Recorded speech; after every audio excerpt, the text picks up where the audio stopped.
Olá pessoal, então sejam bem-vindos à nossa segunda videoaula. Nessa segunda videoaula vamos discorrer sobre os tipos especiais de diodos. Diodo emissor de luz, diodo Zener, fontes de alimentação, transformador, circuitos retificadores, capacitor de filtragem. O objetivo da aula: conhecer novos componentes eletrônicos baseado no diodo semicondutor de junção, compreender as suas aplicações, aplicar corretamente as equações matemáticas pertinentes ao dimensionamento e operação destes componentes, compreender a operação e os principais componentes das fontes de alimentação, aplicar corretamente as equações matemáticas que descrevem a operação dos circuitos eletrônicos, compreender e aplicar corretamente as leis fundamentais da eletricidade, do magnetismo e do eletromagnetismo. O diodo emissor de luz é o que, polarizado diretamente, emite luz visível, amarela, verde, vermelha, laranja e azul, ou luz infravermelha. Ao contrário dos diodos comuns, não é feito de silício, que é um material opaco, e sim de elementos com gálio, arsênio e fósforo. Diodo emissor de luz, ou simplesmente LEDs, como são conhecidos, são componentes importantíssimos no mundo da eletrônica, onde sua principal funcionalidade trata-se da emissão de luz em equipamentos eletrônicos, sejam eles produtos de microeletrônicas, como sinalizar de avisos, ou em algum equipamento maior, como semáforo. Os LEDs formam os números em relógios digitais, transmitem informação de controle remoto, agrupados e eles podem formar imagens em uma tela de televisão ou lâmpadas incandescentes. Simplificando o conceito de LEDs, podemos dizer que são pequenas lâmpadas com cores variadas, de fácil integração com circuitos elétricos. É importante saber que eles são iluminados somente pelo movimento de elétrons em um material semicondutor. No processo de funcionamento do LED, encontramos algo chamado diodo, que nada mais é um tipo simples de semicondutor. Lembrando que o semicondutor é material capaz de conduzir corrente elétrica. Um condutor metálico que tem a característica de ter elétrons livres, quando é conectado a um polo positivo e em sua outra extremidade a um polo negativo. Esses elétrons inicialmente livres desordenados, iniciam um movimento ordenado e em um sentido a corrente elétrica. No caso dos LEDs, normalmente encontramos um material condutor, chamado arseneto, de alumínio e gálio. Dopando-se com fósforo, a emissão pode ser vermelha ou amarela, de acordo com a concentração. Utilizando-se fosfeto de gálio com dopagem de nitrogênio, a luz emitida pode ser verde ou amarela. Hoje em dia, com o uso de outros materiais, consegue-se fabricar LEDs que emitem luz azul, violeta e até ultravioleta. Existem também os LEDs brancos, mas esses são, geralmente, LEDs emissores de cor azul, revestido com uma camada de fósforo do mesmo tipo usado nas lâmpadas fluorescentes, que observe a luz azul e emite a luz branca. Tecnicamente falando, que LED é um diodo semicondutor que, quando energizado, emite luz, mas não uma luz como estamos acostumados, ou luz a laser. É luz estreita, que é produzida pelas interações energéticas do elétron. Tal processo é chamado de eletroluminescência. É muito importante, para fixar a ideia de LED, entender o funcionamento da junção PN de um semicondutor que tem como atividade permitir somente a passagem de corrente positiva. Para entender melhor essa passagem, um exemplo simples é: imagine uma onda senoidal entrando em um LED. Ele cortará a parte negativa, permitindo só a corrente positiva. A luz emitida é monocromática, sendo a cor, portanto, dependente do cristal e da impureza de dopagem com que o componente é fabricado. Com o barateamento do preço, seu alto rendimento e sua grande durabilidade, esses LEDs tornam-se ótimos substitutos para as lâmpadas comuns e devem substituí-las a médio ou longo prazo. Existem também os LEDs brancos, chamados RGB, mais caros e que são formados por 3 chips, um vermelho, que é o R de Red, um verde, que é o G de Green, e um azul, que é o B de Blue.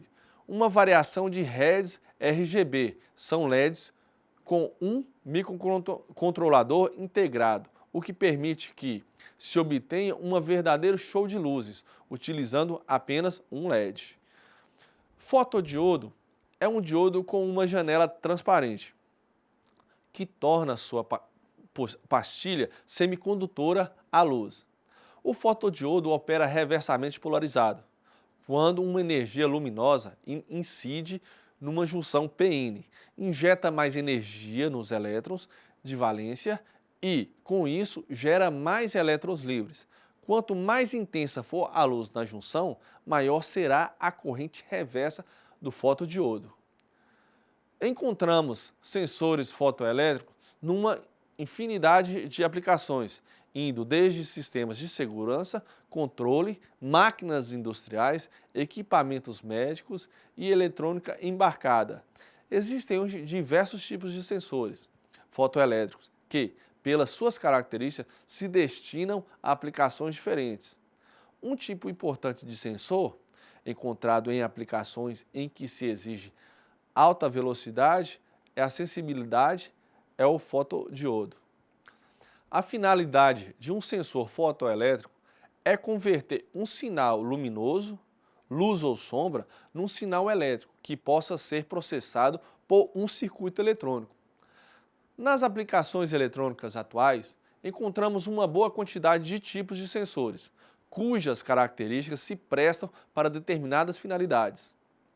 Assim, ao escolher um sensor para uma determinada aplicação, o profissional da eletrônica deve conhecer essas características, de modo a fazer a escolha certa. Sendo assim, focalizamos um tipo especial de sensor, que tem sua utilização mais intensa nos equipamentos, em que se exige uma grande velocidade de resposta, tais como os leitores de CD-ROM, DVDs, códigos de barra e links por fibra ótica. Trata-se do fotodiodo, ou diodo fotoelétrico, que pode ser encontrado numa grande variedade de formas e até mesmo associado a outros dispositivos, como acopladores ópticos ou chave ópticas. Os sensores fotoelétricos, existem basicamente 2 tipos de sensores fotoelétricos, os fotocondutivos e os fotovoltaicos. Nos fotocondutivos, temos uma variação de uma corrente que circula através do dispositivo, em função da intensidade da luz incidente.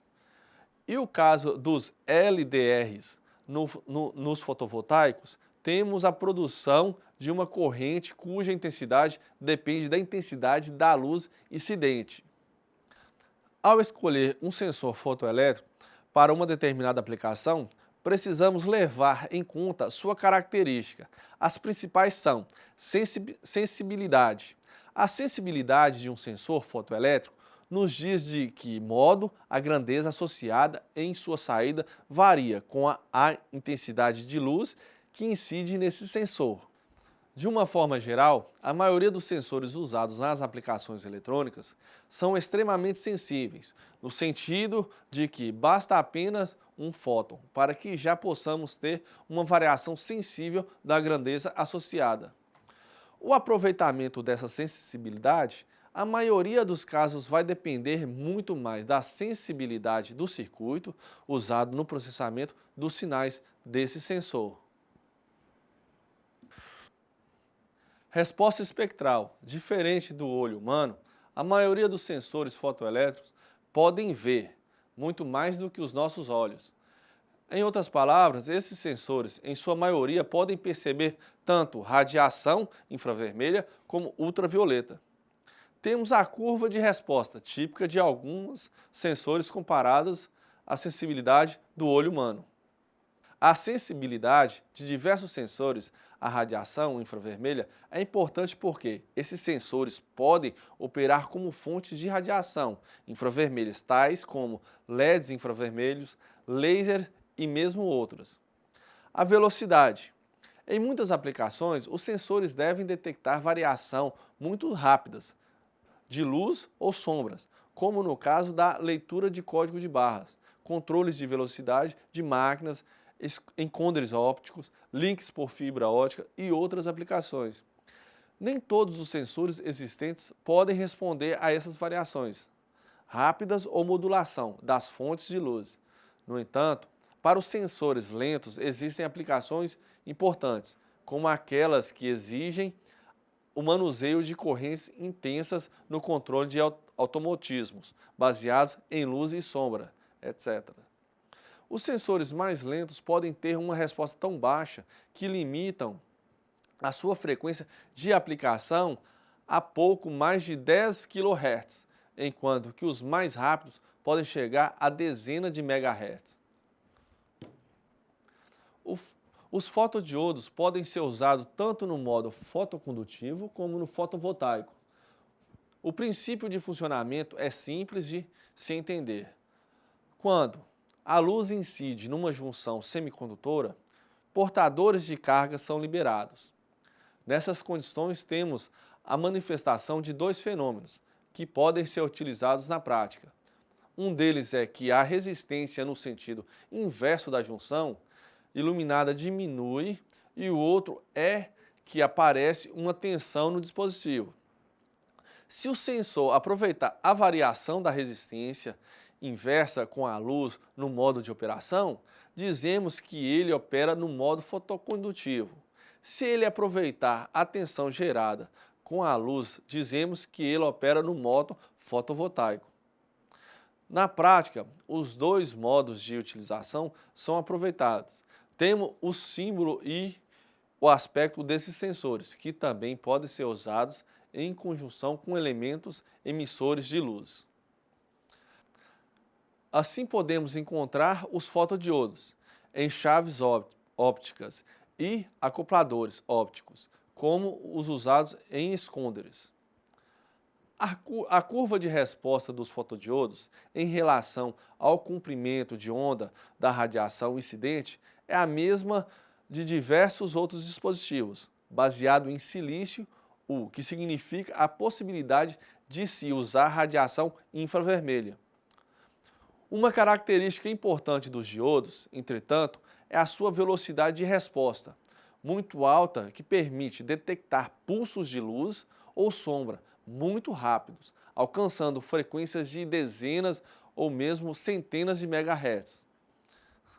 Por esse motivo, as aplicações desse sensor incluem aquelas em que a velocidade de resposta é importante, tais como em encoders, sensores de rotação e posição, recepção de sinais de luz modulados como em links de fibra ótica e leitores de DVDs e CDs e etc. Um componente muito importante da família de fotodiodos é o fotodiodo PIN, criado em torno dos anos de 1950, mas até hoje amplamente usado em sensores industriais de alta velocidade. Temos a estrutura básica de um fotodiodo PIN. O nome vem do fato de que entre a região P e N existe uma camada intrínseca. A curva característica de um fotodiodo nos mostra que a corrente no sentido inverso modifica-se com a incidência de luz. Nesse componente, quando um fóton atinge um átomo da região intrínseca, ele libera um elétron, formado assim um par eletrocoluna, que migram em direção opostos, produzindo uma corrente. Uma característica importante desse diodo é que, com como é preciso uma energia relativamente pequena para liberar os elétrons. Ele também pode ser usado como um sensor para a radiação nuclear. Partículas atômicas, pela sua energia maior, podem liberar diversos elétrons, formando assim diversos pares elétrons-lacuna. Os fotodiodos não apresentam nenhuma aplicação, se bem que sejam dispositivos rápidos. Se mais importante que a velocidade for a sensibilidade, recomenda-se o uso dos fototransistores, ou então um outro tipo de fotodiodo, especial que é o fotodiodo de avalanche. Os fotodiodos são sensores lineares, numa ampla faixa de intensidade luminosas, o que torna-os ideais para utilização em fotômetros. O fotodiodo de avalanche é um tipo de fotodiodo não linear, mas que encontra aplicações importantes, como fotossensor, é o fotodiodo de avalanche. Esse diodo opera polarizado, no sentido inverso, perto do ponto de avalanche, quando poucos portadores de cargas liberados provocam fortes correntes inversas. Quando um fóton incide na região sensível, ele libera um par elétron-lacuna, que se desloca para a região não dopada. Nessa região, ele libera mais pares elétrons-lacunas num processo de avalanche, que culmina com correntes muito mais intensas do que as obtidas por diodos comuns. Esse dispositivo não é linear, mas apresenta uma sensibilidade muito maior que os fotodiodos comuns e os fotodiodos PIN.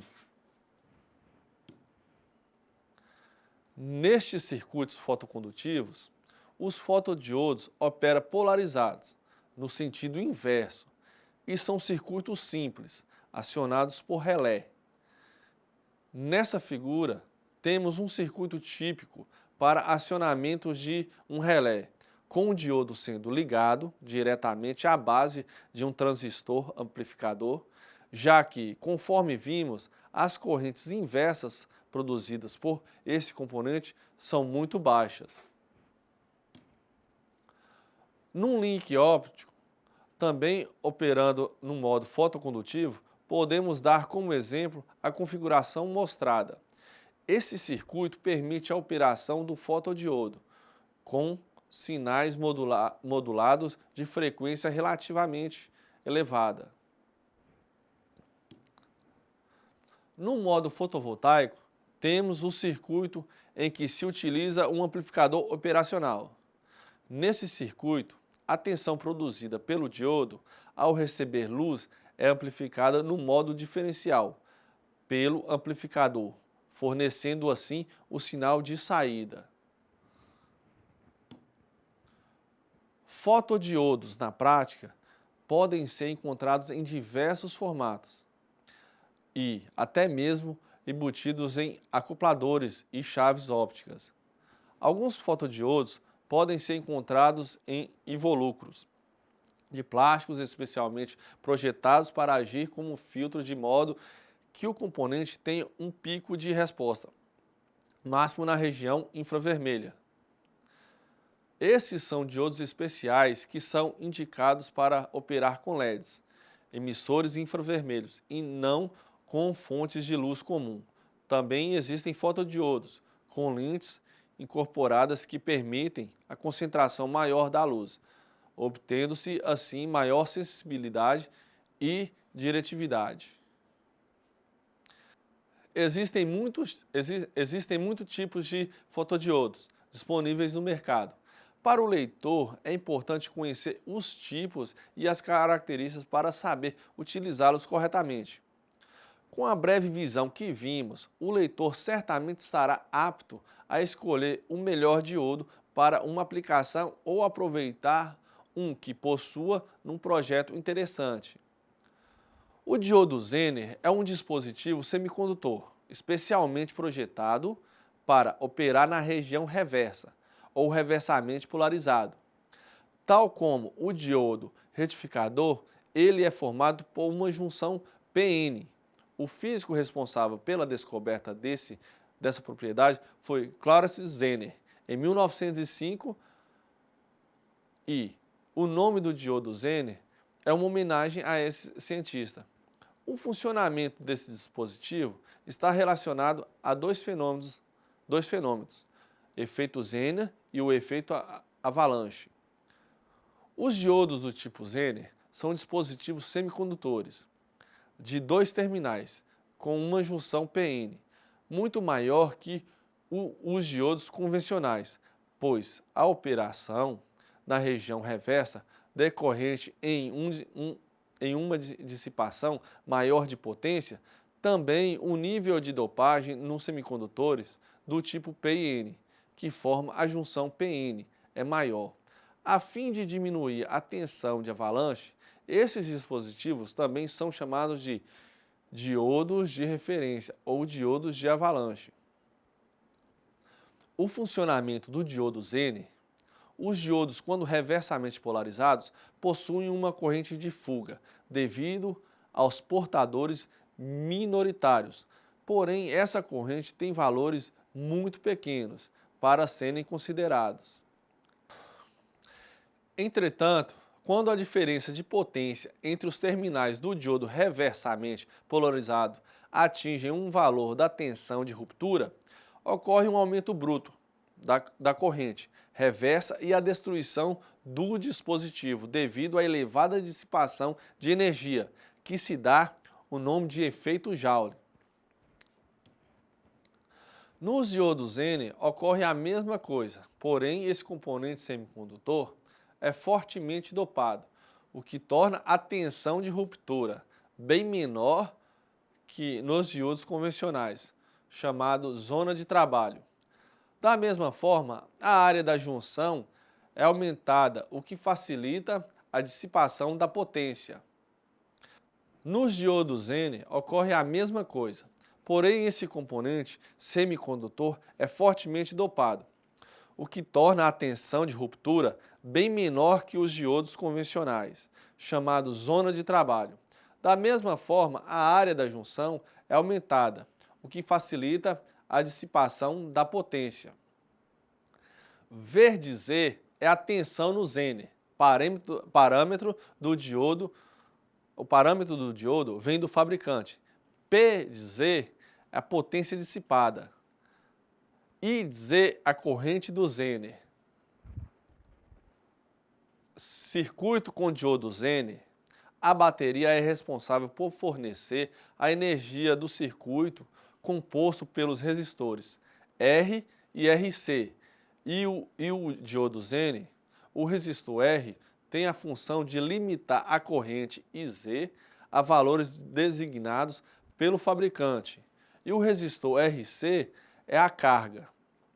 O efeito de Zener, ao polarizar um diodo Zener com uma tensão reversa igual a o rompimento das ligações covalentes no semicondutor, esse efeito se chama ruptura Zener e depende do grau de dopagem do material semicondutor. Efeito de avalanche com o aumento da tensão reversa sobre o diodo, também há um aumento da velocidade das cargas elétricas num semicondutor. Esse aumento de velocidade faz com que os choques dos elétrons livres contra a rede cristalina produzam energia suficiente para libertar elétrons da camada de valência. O elétron que foi libertado também é acelerado e libertando outros elétrons. Isso dá origem a uma reação em cadeia, conhecido como efeito avalanche. A fonte de alimentação, que é em corrente contínua, é um dos mais importantes circuitos da eletrônica, uma vez que ela é responsável pela conversão da tensão alternada disponível na rede elétrica em uma tensão contínua, regulada, adequada para o funcionamento correto dos demais circuitos eletrônicos de um sistema. A tensão fornecida pela concessionária de energia elétrica é alternada, ao passo que os dispositivos eletrônicos operam com tensão contínua. Então é necessário retificá-la. E isto é feito através dos circuitos retificadores, que convertem corrente alternada em corrente contínua. Temos os retificadores monofásicos, para uso em aparelhos eletrônicos. De um modo geral, os retificadores polifásicos, para uso em circuitos industriais de alta potência. Destaquei nesta aula os três tipos de retificadores monofásicos, que são retificador de meia onda, retificador de onda completa, utilizando transformador com derivação central, retificador de onda completa em ponte. Os transformadores são equipamentos utilizados na transformação de valores de tensão e corrente, além de serem usados na modificação de impedância em circuitos elétricos. Impedância elétrica, ou simplesmente medida da capacidade de um circuito de resistir ao fluxo de uma determinada corrente elétrica, quando se aplica uma certa tensão elétrica em seus terminais. Em outras palavras, impedância elétrica é uma forma de medir a maneira como a eletricidade viaja em cada elemento químico. O princípio de funcionamento de um transformador é baseado nas leis de Faraday e Lenz. As leis do eletromagnetismo e da indução eletromagnética, respectivamente. Estes equipamentos possuem mais de um enrolamento, sendo que essas partes são chamadas de primária e secundária. Em casos de transformadores com 2 enrolamentos e em transformadores que possuem 3 enrolamentos, além dos 2 já citados, o terceiro enrolamento é denominado terciário. Existem diversos tipos de transformadores. Os monofásicos, que operam no máximo em 2 fases, 127 volts e 220 volts. Os trifásicos, ou de potência, que funcionam em 3 fases, 220, 380, 440, e são aplicados na transformação de tensão em corrente, em que eleva-se a tensão e diminui-se a corrente. Assim, diminuindo-se a perda por efeito Joule, perdas por sobreaquecimentos nos enrolamentos, os autotransformadores, que têm o seu enrolamento secundário ligado eletricamente ao enrolamento primário, e os de baixa potência, que são utilizados unicamente para diminuir impedâncias de circuitos eletrônicos e para causar impedâncias, a utilização deste tipo de transformador se dá a partir da acoplagem deste à entrada do primário de outro transformador. O efeito Joule é quando uma corrente elétrica passa por um resistor. Este converte energia elétrica em energia térmica. O resistor dissipa a energia em forma de calor. Assim, a potência total do sistema diminui. O aquecimento de um resistor por passagem de uma corrente é chamada de efeito Joule. Joule foi o cientista que primeiramente percebeu de maneira quantitativa como funciona o calor produzido por um resistor. Este fato pode ser explicado como os elétrons da corrente colidem com os átomos e moléculas do condutor. Voltando aos transformadores, além de serem classificados de acordo com o fim a ser usado, ainda existe a classificação de acordo com o núcleo. Os tipos de transformadores de acordo com o núcleo são os de núcleo de ar, cujo enrolamento ficam em contato com a própria atmosfera, e os de núcleo ferromagnético, onde são usados chapas de aço laminadas. No geral, usam-se chapas de aço silício, por diminuir a perda por corrente de Foucault ou correntes parasitas. Alguns transformadores são sensíveis à acoplagem estática no enrolamento. Por isso, eles recebem uma proteção chamada de blindagem eletrostática. Exemplos práticos de transformadores: aquele transformador que você vê na rua é um típico transformador de potência trifásico. Este recebe a tensão que vem da estação de distribuição, que está no nível de 13,8 kV, ou seja, 13.800 volts, e transforma em 127 volts e 220. O transformador que você usa em casa é um transformador monofásico. Ele transforma tanto 127 volts em 220 ou 220 em 127.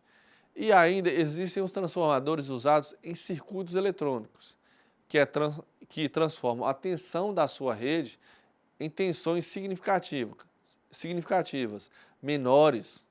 Os cálculos de transformação de tensão, corrente e número de enrolamentos são os seguintes. Tensão 1 sobre tensão 2 vezes número de espiras sobre número de espiras 1 sobre número de espira 2. Quando o número de espiras é proporcional à tensão. Tensão 1 sobre tensão 2 vezes corrente 2 sobre corrente 1, quando a tensão é inversamente proporcional à corrente, sendo que N1 é o número de espiras no enrolamento primário, N2, número de espiras no enrolamento secundário, E1, tensão no primário, E2, tensão no secundário, I1, corrente no primário, e 2, corrente no secundário. Tendo como base essas fórmulas, é possível você chegar também à conclusão de que, em caso de ter-se um transformador com N1 maior que N2, terá um transformador abaixador de tensão. E se tiver N1 menor que N2, terá um transformador elevador de tensão. Circuitos retificadores são circuitos que utilizam diodos semicondutores, os quais convertem energia elétrica alternada em corrente contínua. O capacitor de filtragem é um componente eletrônico constituído por duas placas condutoras, separadas por um material isolante, chamado dieletro. Ao ligar uma bateria com um capacitor descarregado, haverá uma distribuição de cargas e, após certo tempo, as tensões na bateria e no capacitor serão as mesmas, deixando de circular corrente elétrica em direção ao capacitor. Se o capacitor for desconectado da bateria, as cargas elétricas acumuladas permanecem no capacitor, sendo, portanto, mantida a diferença de potencial no capacitor. Se o capacitor for pequeno, a quantidade de carga elétrica que devem ser movimentadas para carregar o capacitor é pequena, e com isso a intensidade da corrente será menor. A intensidade da corrente está em proporção direta com o valor do capacitor. Por outro lado, se a frequência do gerador for maior, teremos uma velocidade maior de carga e descarga do capacitor, e com isso a movimentação das cargas será maior. A corrente estará na proporção direta com o valor da frequência. Podemos imaginar um capacitor como um componente que apresenta certa resistência à passagem de uma corrente alternada, mas que na verdade não tem cargas passando através deles. Diremos, em termos mais próprios, que o capacitor apresenta uma reatância e, como se trata de fenômeno ao capacitor, dizemos reatância capacitiva. O regulador de tensão mantém a tensão de saída constante, ou seja, estabilizado, mesmo havendo variação na tensão de entrada ou na corrente de saída. Os reguladores de tensão podem ser implementados com componentes discretos ou podem ser obtidos na forma de circuitos integrados. Os reguladores de tensão, na forma de circuitos integrados, são mais precisos e tornam o circuito mais compacto, pois ocupam menor espaço. O circuito regulador de tensão, com o diodo Zener, proporciona para a carga uma tensão constante, mesmo com variações de tensão na entrada. Esse é um requisito essencial para as cargas eletrônicas, que não suportam grandes variações de tensão para o seu correto funcionamento. O circuito regulador de tensão deve ser projetado para a condição mais severa de operação, tendo como principal componente a ser projetado o resistor série. O diodo Zener possui como principal característica a estabilidade do seu nível de tensão, chamada tensão Zener, quando se apresenta a polarização inversa. Quando uma fonte variável polariza o diodo no sentido inverso e em série com um resistor, após um certo valor de tensão de entrada, a tensão nos terminais do diodo se mantém constante. Um valor mínimo e máximo de entrada tem que ser respeitado para que o diodo mantenha sua condição de regulação ou para que não provoque a sua queima. A maior aplicação do diodo Zener reside na regulação de tensão de saída de fontes de alimentação através da utilização do diodo Zener em conjunto com um resistor.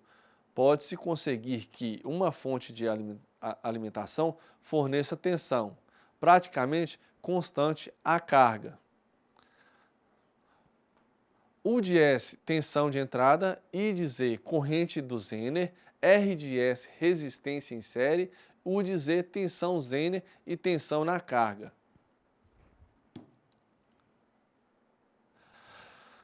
Para o correto projeto do resistor série, deve-se observar duas condições extremas de operação.